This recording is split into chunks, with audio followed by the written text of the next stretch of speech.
One of the things I love most about venturing in healthcare is that I can work with startups. All the bright ideas, all the energy, the drive to really change healthcare really is fantastic. What also is fantastic are their prediction of the future. If you ask a startup of the prediction of the future, it mostly looks like this, a classical hockey stick. But in reality, in a 3-year time frame, 50% or more of the startup will look like this. A flat line. They're gone. We use an expert system to evaluate more than 100 proposals we receive every year and to follow our venturing companies. And today I want to share some of the lessons we learned, often the hard way, to prevent your startup to become the next flatline. And the first thing I want to speak to you about is on business plans. Some startups seem to think that a business plan is some kind of an entry ticket or an advertorial that you can ditch the moment an investor took the bait.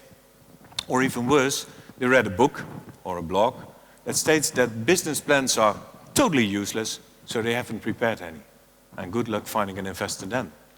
And to me, a business plan, it's not an advertorial, and nor it's a big pile of Excel sheets. We call it a strategy workbook. Because a strategy workbook is where you put down your central idea and think about how the other elements of the business model should look like to realize the idea. It's also a workbook because the moment you start talking about your idea in the market, you start talking to potential customers, you start talking to suppliers, to other parties, you learn new stuff. You learn stuff about product features they prefer, delivery dates they want, or even the marketing words they prefer to see in your ad campaign. And all that data, all that intelligence should be collected, analyzed, and you should think about what it means for your business model and your idea. That's what a strategy workbook is for. A strategy workbook helps to sharpen up your idea, to create focus. But it's also a place where you can share your ideas with the rest of your venture team. So don't write a business plan for an investor. Create a strategy workbook and learn. And my second thought is on activation. A lot of startups already use lean startup. But in healthcare, you have to take it one step further because it's a rather complex market. Imagine you're into selling books. And because of Amazon, you have a really hard life. But it's easier in one aspect. At least if you're selling books, you know that the user, decision maker, and the payer are one and the same person. In healthcare, that's seldom the case. Imagine your startup is developing and selling a diabetes management system. To who should you market it to? To the patient? Doctor? Don't forget the diabetes nurse, by the way. Or the board, purchasing department, or are you going to the healthcare insurer? And you probably end up doing all. In healthcare, the first thing you need to do is to map out who are the stakeholders. Who are they? What do they want? What are their interests? By whom are they influenced? And what makes them tick? You really need a map to navigate it in these kind of waters. And is that all? Imagine you got the healthcare insurer to reimburse it, you got the purchasing department to buy it. Done? No. You have to make sure it's used. You have to find an approach to activate the patients to really use your system.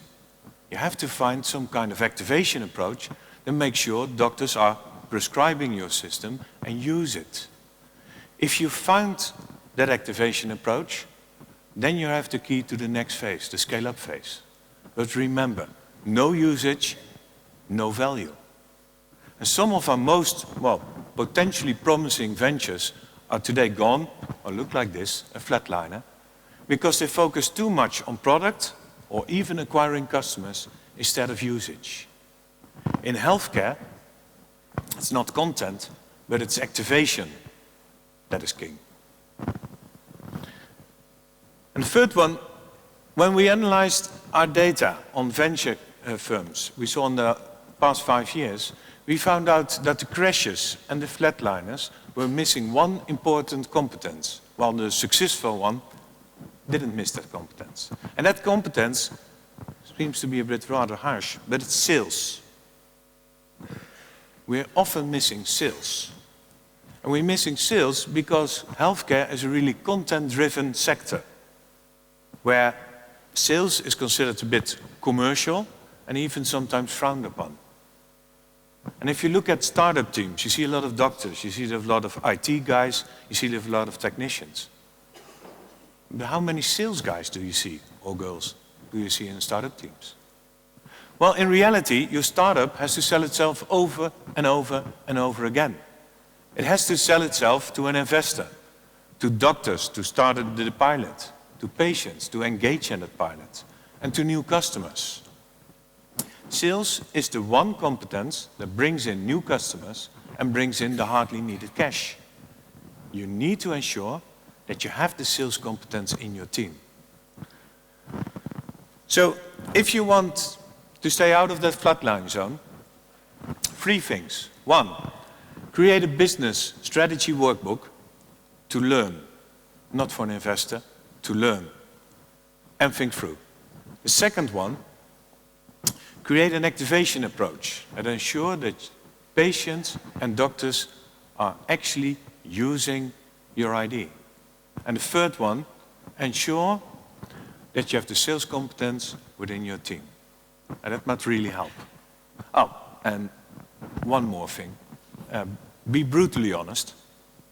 Be really honest in your startup if it's working or not. Be honest about the activation approach. Be honest about your learnings. Be honest about your customers. But also be brutally honest about your team. Assess your team. Is it complete? Are the team players on A level? Are they performing? And are we really working together? Because if you want to become champion, you need a really good team. And what happens if you don't have a good team? Ask the Dutch national soccer team. So guys, if you want to stay out of that flatline zone, do me one favor. Strategy workbook, activation is king, and 3, sales competence within your team. Be brutally honest.